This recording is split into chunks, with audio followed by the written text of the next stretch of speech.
Hello, everyone, and welcome to English on the Road.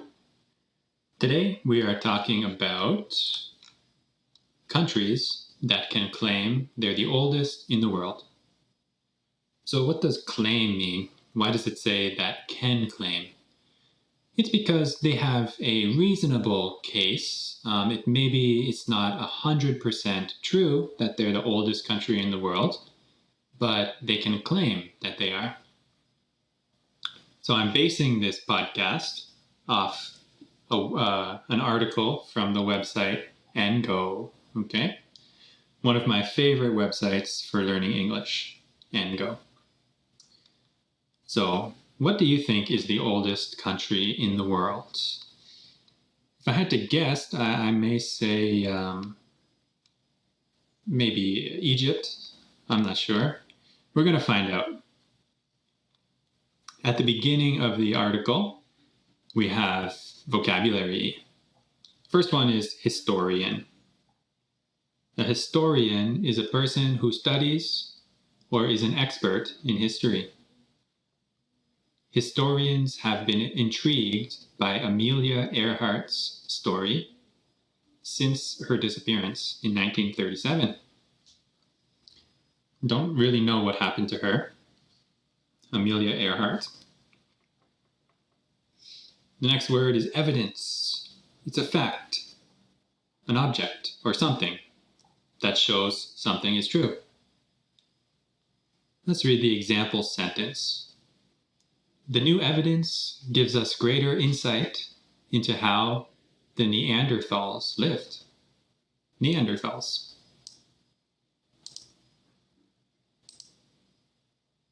Next word is unify. It's a verb. Unify means to make or become united or whole. The city wants to create a unified system where one ticket can be used for all modes of transport. Yeah, that's a good idea. Make it more simple and unified. Revolution. The next word is revolution. Revolution is a successful attempt to change a country's government or social system. Let's see the example sentence. The signing of the Treaty of Paris in 1783 marked the official end of the American Revolution. Occupy, a verb. That means to take up space or time. I didn't get much done because most of my day was occupied with meetings.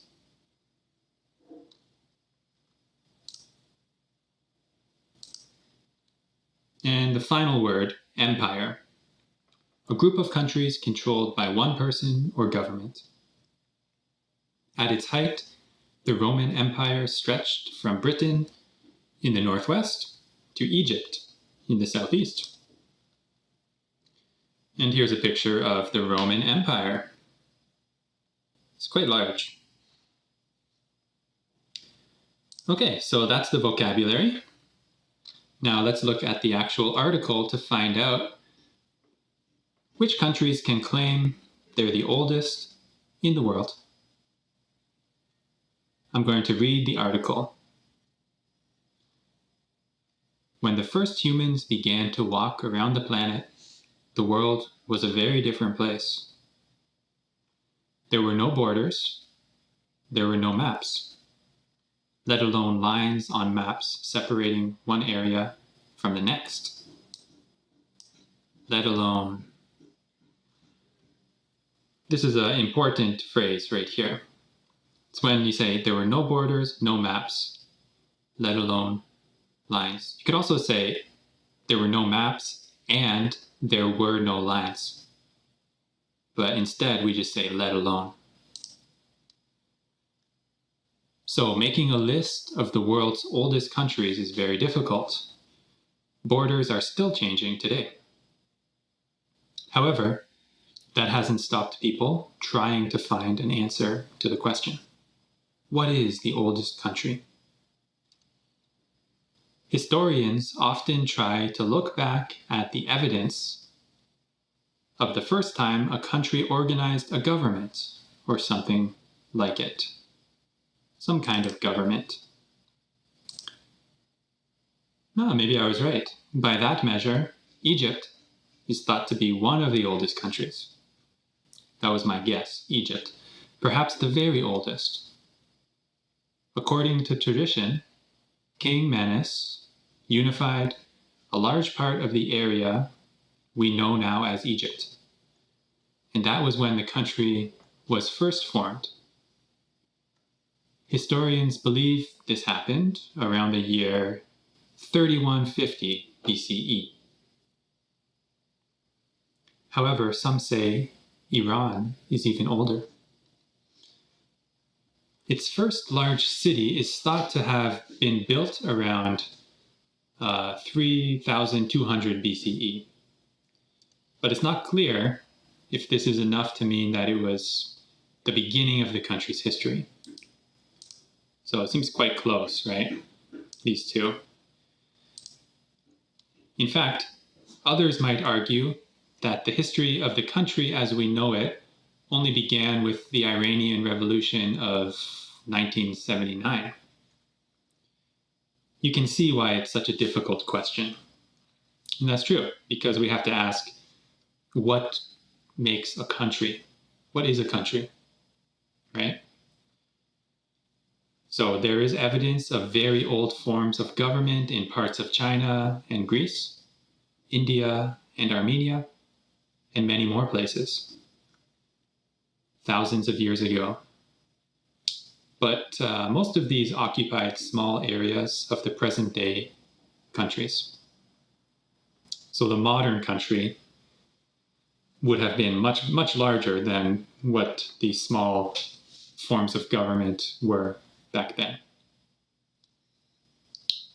So this issue is made more complicated by the fact that experts don't usually think city-states like ancient Athens, which had a government, one of the first democracies, or empires like that of Rome should count as countries because of borders. And for example, Athens, it doesn't cover all of Greece, so you can't say the government of Athens was, you can't say that that was the same as the country of Greece.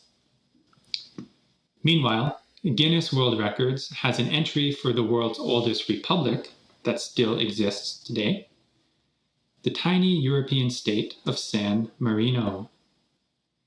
The state, which is surrounded by Italy, was founded in 301. So that's the end of the article. And that's why in the title they say countries that can claim they're the oldest. Because according to this article, we don't know for sure which one it is. We have some candidates: Egypt, Iran, China, Greece, India, Armenia, Rome, San Marino. It's very hard to say. It's open for discussion, which is another reason I like to use engoo for my English lessons, especially conversation lessons, because you can ask your students the questions and have them practice speaking freely. Have you ever been to any of the countries mentioned in the article? For myself, I have been to China, but that's the only one that I've been to from the article. What ancient civilizations are you interested in? I'm very interested in Greece, Egypt, and Rome because my family background is Italian, so I do feel some kind of connection to that part of the world, the Mediterranean. And I've read a lot of cool books about that time, especially Rome. I think Rome was quite interesting. Do you know much about the early history of your country? As for myself, I know a little bit about the history of Canada, the early history. But as I said, I'm probably more interested in the ancient civilizations. That's my real interest in terms of history. What are some of the oldest historical sites you've been to?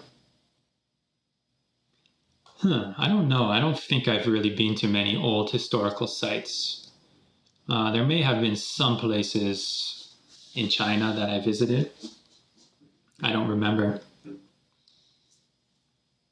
If you could travel back in time, what periods or places would you go to?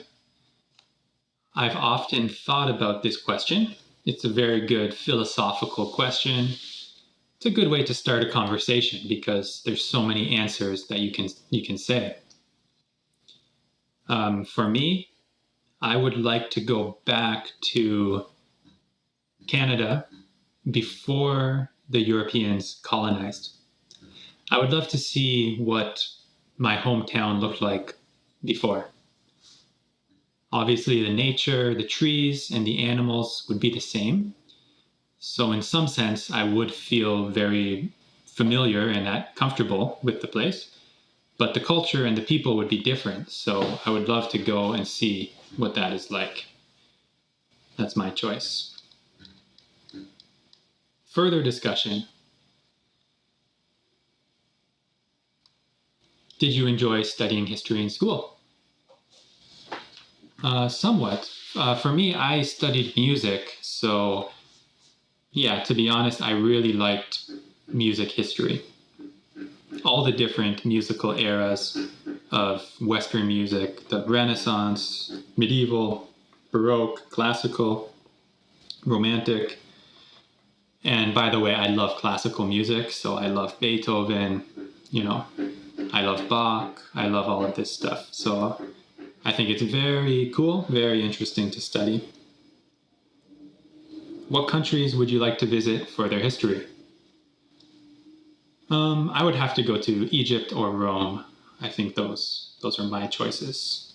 Because, as I said, I have an Italian background, so I'm pretty interested in that.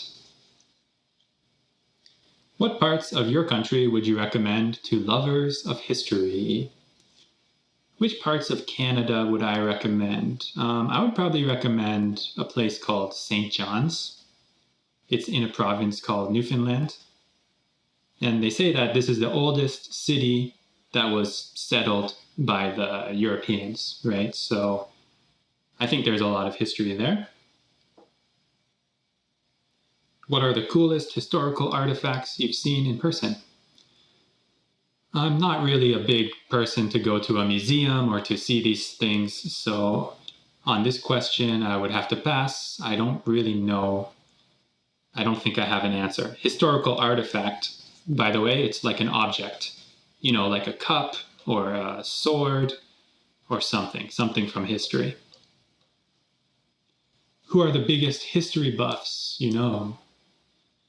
Well, if you like history, I would recommend a podcast called Hardcore History by Dan Carlin. Dan Carlin. I would say he is the biggest history buff. I don't know him personally, but I listen to his podcast. So you can see how this works, right? On engoo, we have a news article, vocabulary, and then we have the actual article, which you can read, and they have an AI-generated audio, so you can listen to it. And later, they have discussion questions. If you are doing this with a teacher, you can talk to your teacher about the questions. If you are by yourself, you can write answers to the questions. This will improve your English writing and comprehension. So I hope you enjoyed this episode of English on the Road. It's a different format than I usually do, but I wanted to have a visual element to the podcast. Instead of just me talking and just having the subtitles on the screen, I think I'm going to start using articles and visual materials for my podcast. Thanks for listening to English on the Road. This was episode 10. Check out the other episodes and don't forget to subscribe. If you like the podcast, you can share with your friends. The reason I do this podcast is so you can practice English listening from an English teacher. I try to speak slowly and clearly. I don't want to use any big words. I don't want to confuse anybody. So that's why I'm doing this podcast, English on the Road. So that's all for me. I hope you enjoyed it and have a good day or night, wherever you are.